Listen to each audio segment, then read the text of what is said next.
Earthwatch hosts David Smith and Maxine Gray.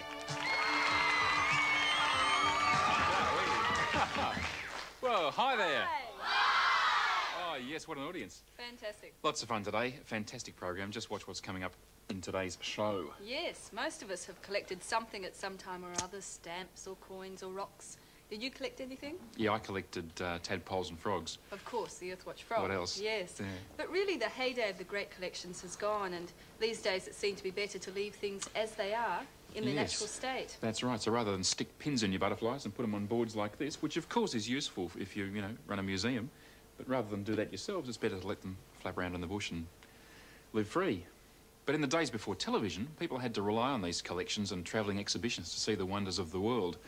One of the most famous and valuable natural history collections in Australia, the butterfly collection of Frederick Dodd, what a great name. He was the butterfly man of Kuranda.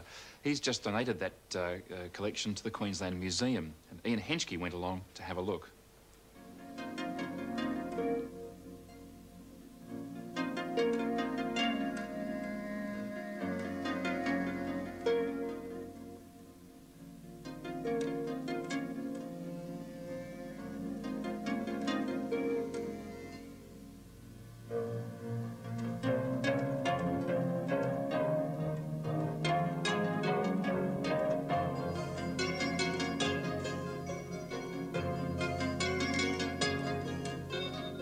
This is probably the largest and one of the most historic insect collections that's ever been presented to the Queensland Museum. It was handed over by the family of Frederick Dodd, who lived in Kuranda in North Queensland around the turn of the century. And he and his family made their living from collecting insects and putting them on display. Which one of these cases would be the most valuable then? Well, I think they're all very spectacular, but if we wanted to pick the most valuable, it would be the one of these giant stag beetles there. That particular beetle is probably the most desired beetle for overseas collectors, and they're priced at something like $100 to $200 each, so you can see that that case is worth a lot of money. The real significance of this collection is not its scientific value, but really its historic value. It remains today as the only remaining tribute to Frederick Dodd, who lived for so many years at Kuranda and became known around the world as the butterfly man of Kuranda. Did he do it as a hobby? No, this collection was his entire source of income for his family and his family of 6 children. They existed totally out of the proceeds of insect collecting. All the children had their tasks every morning before school. They had to collect leaves for the caterpillars and to collect special insects, and the best of their specimens were sold to overseas museums, which at that stage were very anxious to get exciting specimens from the tropical parts of Australia that were little collected. When did he first start collecting? Well, Frederick Dodd was a bank officer in Townsville in 1894, and one day he decided that he would much rather be an insect collector than a bank officer, and he quit then, and he then lived till 1937 at Kuranda. So for more than 40 years, he solely supported his family from the proceeds of insect collecting.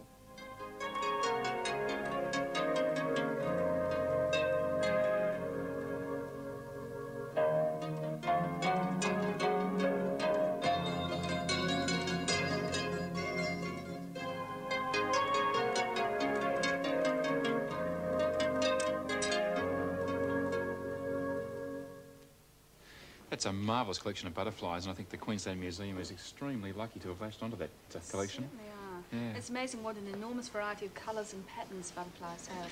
Yeah, it's true. I guess the colours are really important because the butterflies tend to sit with their wings up like this, and then they can flap them open, and the bright flash of colour frightens off any birds that might be coming around. They also actually sometimes have eyes on the side, which serves the same kind of function. Sure. Well, I've been finding out a bit more about butterflies in this book called The Insect World by Keith Porter. And it's part of Macmillan's Animal Kingdom series, which is a very good series. And the book was full of wonderful photos and illustrations of all sorts of insects. And it tells us the difference between butterflies and moths. You can see butterflies have antennae with knobs on the top, whereas moths have feathery antennae.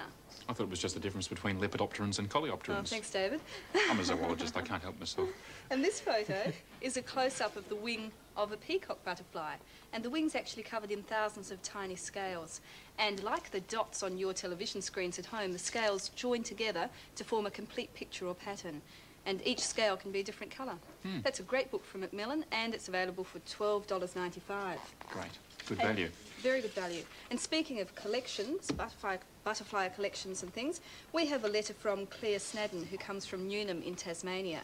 And Claire collects all sorts of things, including snake skins. She found one which peeled off after a snake had finished with its skin for the summer. It's a great thing to collect. Yes, European wasp nest, lots of insects, and a collection of shells and other sea animals. And her favourite is the little seaweed dragon, and we had one of those on the show. Yeah, they remember? are super cute. They're great. Yes. She also has a collection of fossils, and she's enclosed a photograph of her sister Emily and herself standing on an ancient cushion plant at Lake Ada in the Tasmanian Central Highlands. In their gumboots. What a great photo. What a pair of cuties. Yes, that's lovely. Thank you. Actually, I got a good letter this week. Dear David, this is from the Ku-ring-gai Bat Colony Committee incorporated in New South Wales. And they say, Dear David, we were pleased to see you featuring flying foxes on Earthwatch and that you emphasise their importance in pollination and seed dispersal for our native forests. And they go on and tell me some nice things about flying foxes. They corrected me on one thing that I said on the show. I said that the flying fox smells pretty strongly because it pees on itself.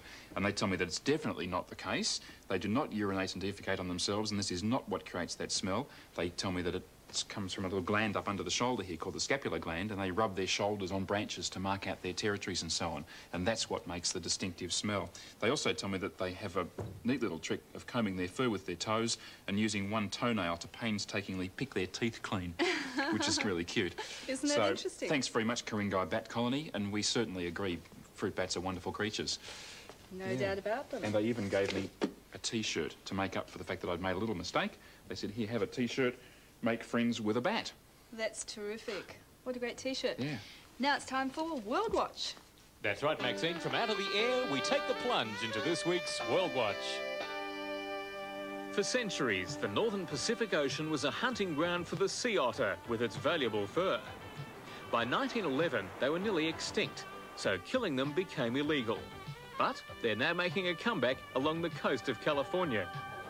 Government officials have caught the otters and moved them into protected areas. This is great news for the otters, but local fishermen complain that their businesses are suffering because they can't fish in the protected areas. If people want to use the sea otter as a barometer of health of our environment, you know, then they're overlooking another barometer in the commercial fishermen. Fishermen are no longer the only ones looking for a good catch. Sea otters think nothing of diving 50 metres to get a good feed on their favourite shellfish. Not even the hard shells can stop them.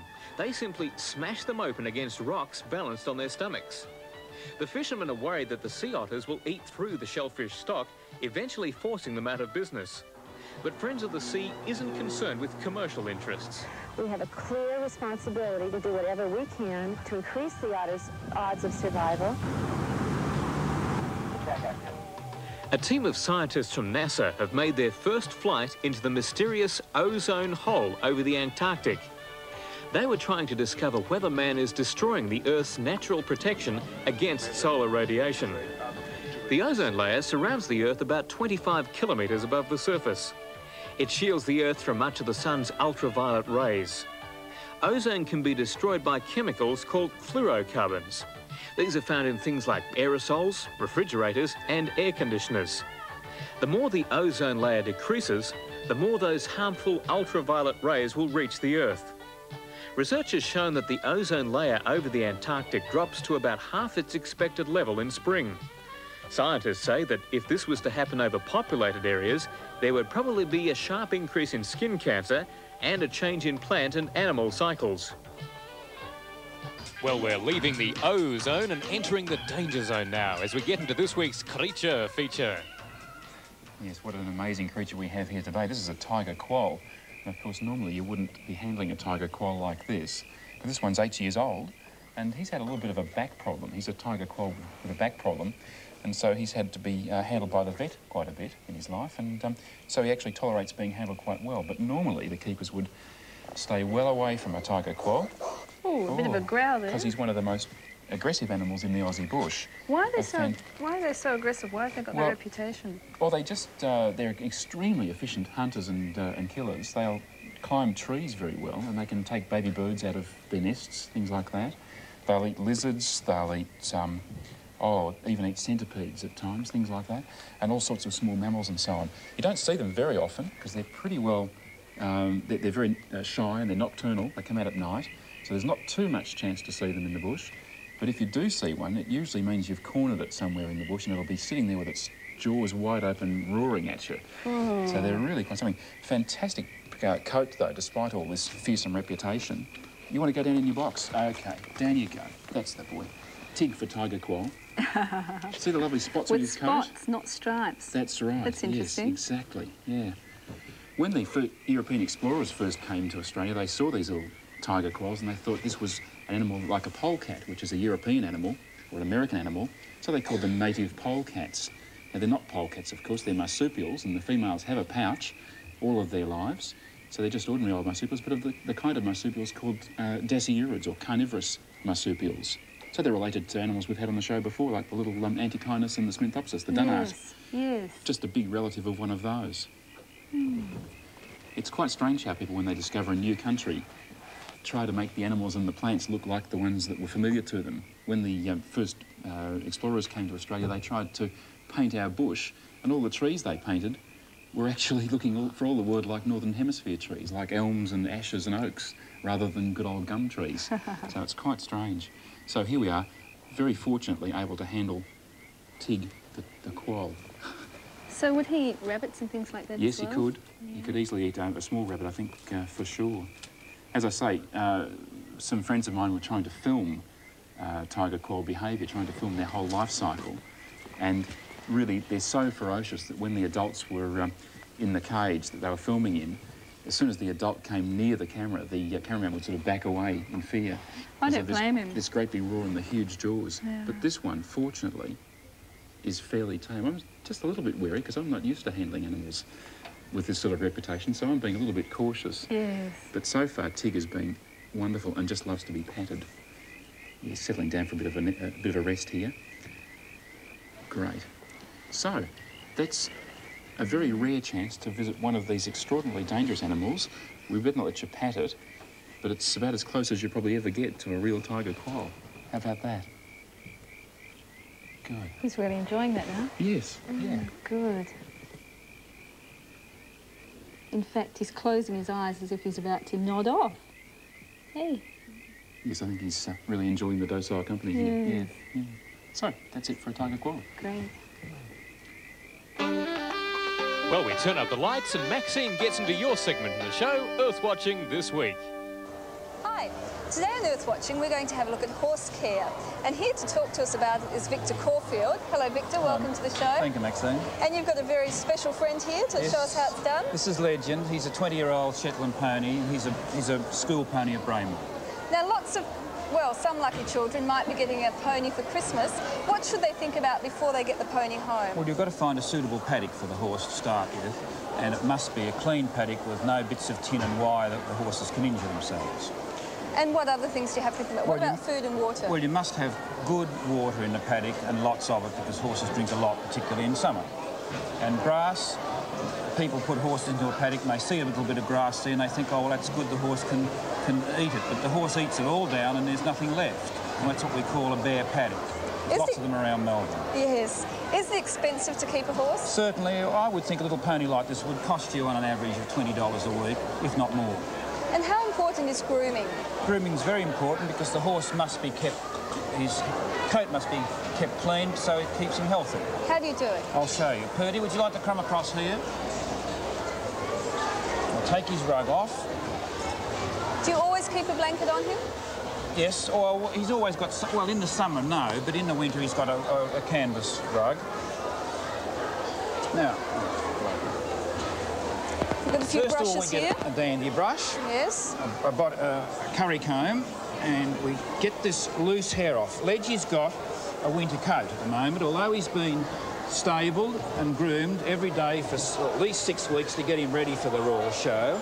He's still Shetlands have a heavy coat. Yes. So we've got to get He's still shedding see all the hair coming out. He's very soft. He's still got a lovely, nice, shiny, healthy coat. Now we particularly get around that girth area, because if we don't keep that clean, he can get girth galls. Then we use a body brush. This is a long-haired, firm brush, and we can comb his mane and take the knots out of that.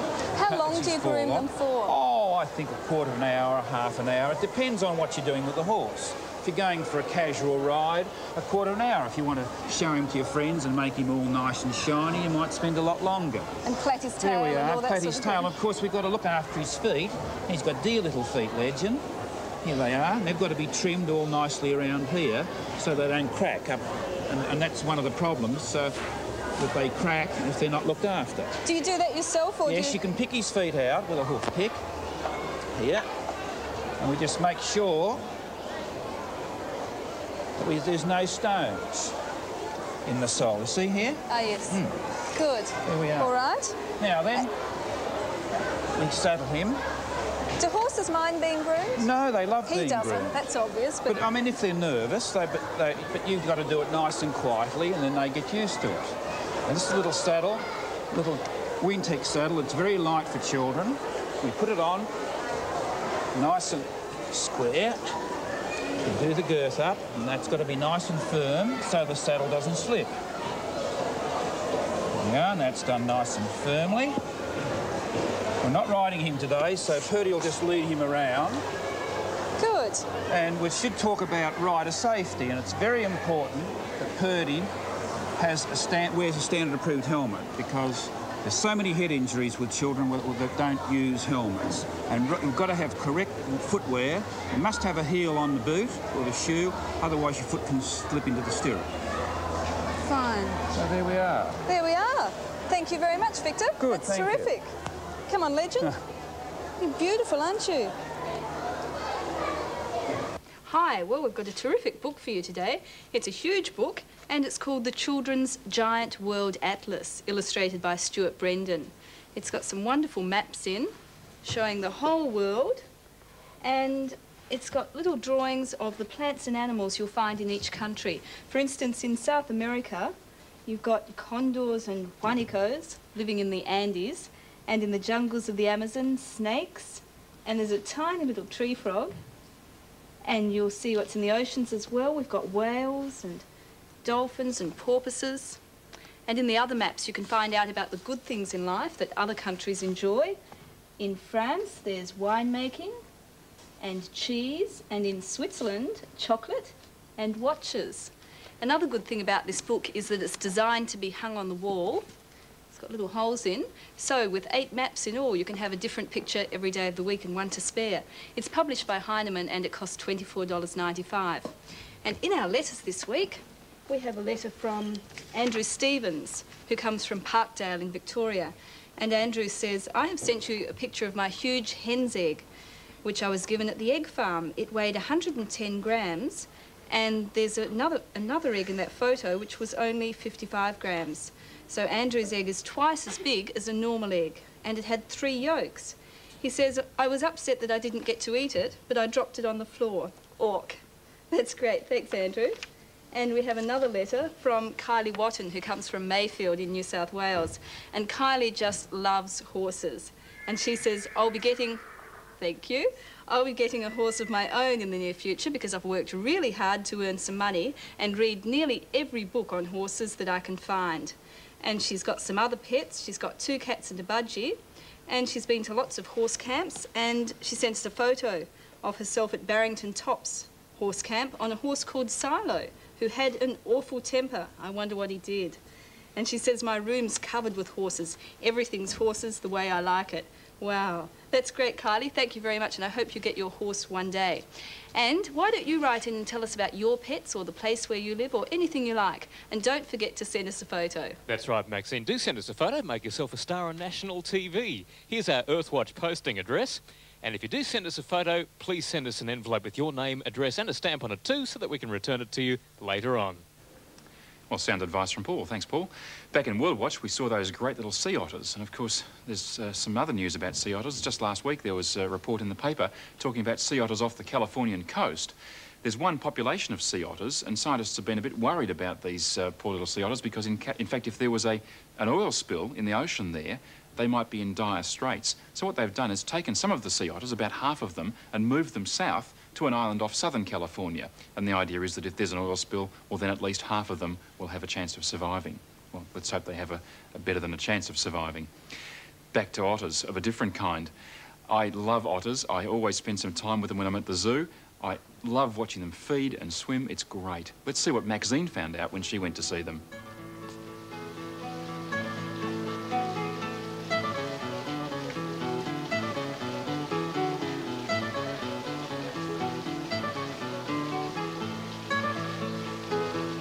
Otters are sleek, attractive animals which like to live near rivers and streams, where they can be sure of finding plenty of fresh fish to eat. There are no otters in Australia, but they are found in most other parts of the world. The otters at Melbourne Zoo are oriental small-clawed otters. Their front feet have long, nimble fingers with tiny spike-like claws, which they use to delicately hold their food while they eat. These little otters are so good at using their hands that in some places they're tamed and used to catch fish. They use their sensitive fingertips to look under rocks and pebbles, searching for something to eat, like crabs and mussels. But otters aren't restricted to eating aquatic animals.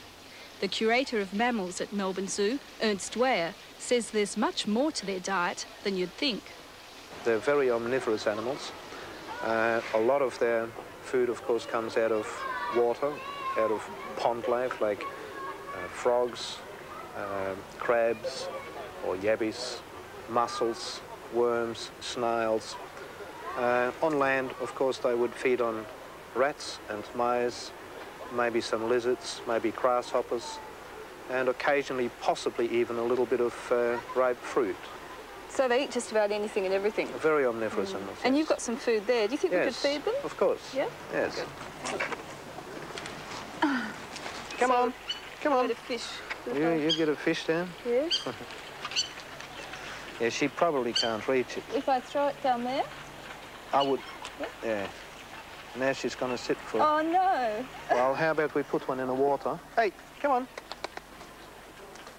Quick, quick, quick, quick, quick. That's it.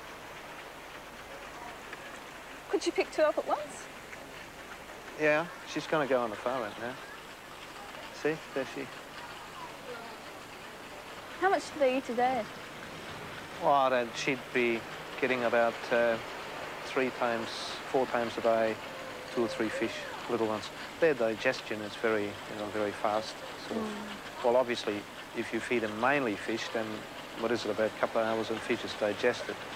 Whereas meat might take 8 hours. So if you feed solely red meat, they would only need maybe 2 feeds a day. And it just depends a lot on how active they are. If they're young ones, they burn up a lot more energy, therefore you've got to watch. So if you feed them more, older ones, like this one, probably won't do too much, sleeps a lot.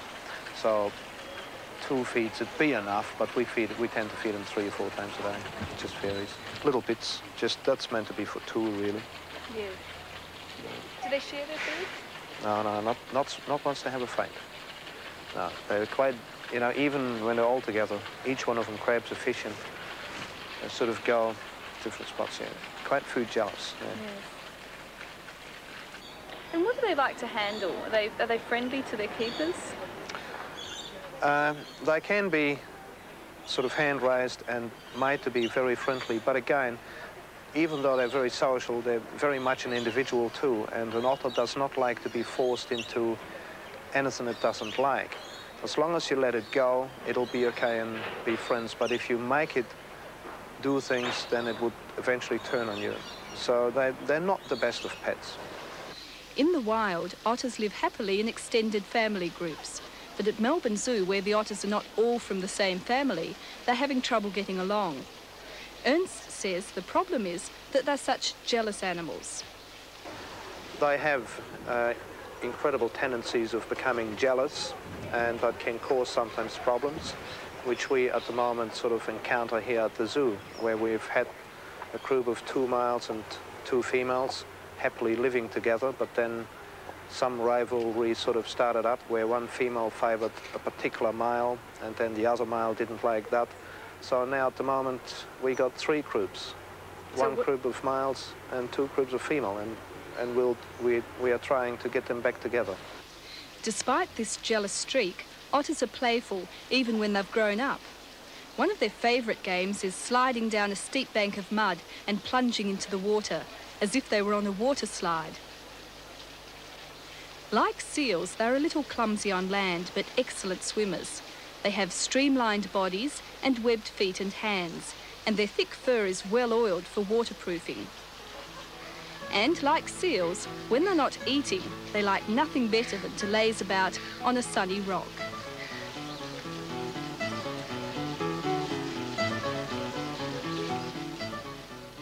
Great story. Beautiful otters.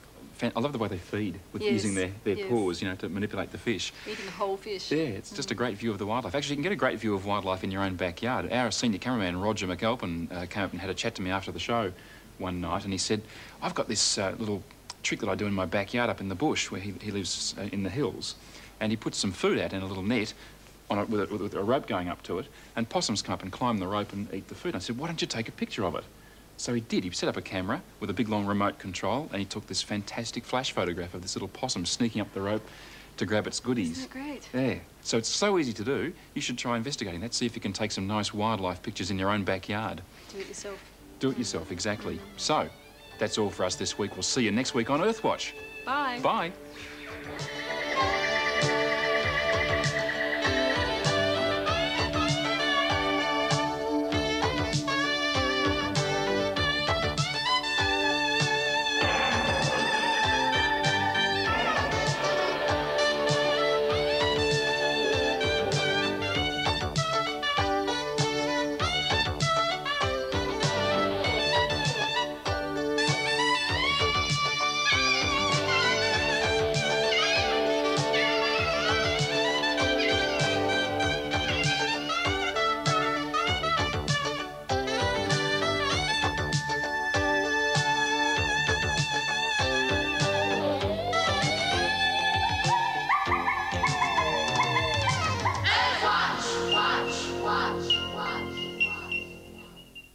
Hello, Abu. 8 o'clock Thursday, relive some of the highlights from 21 years of play school. Is Abu the biggest circus in the elephant? I mean... And that's what I had to learn as an adult doing play school, that it was okay to be silly. Boom, boom, ain't it great to be crazy? She's been washing some of our dressing-up clothes for tomorrow. A special nostalgic tribute to 21 years of play school. 8 o'clock Thursday on ABC.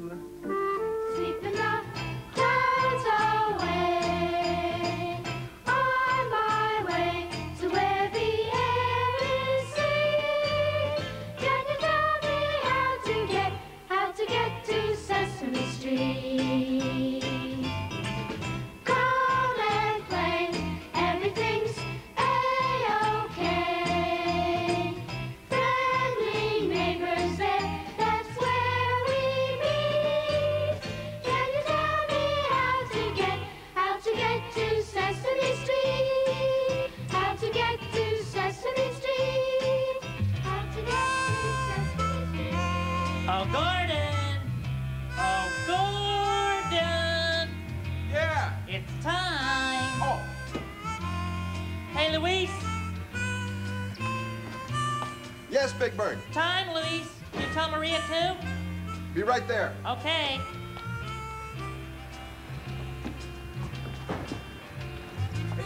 Come on.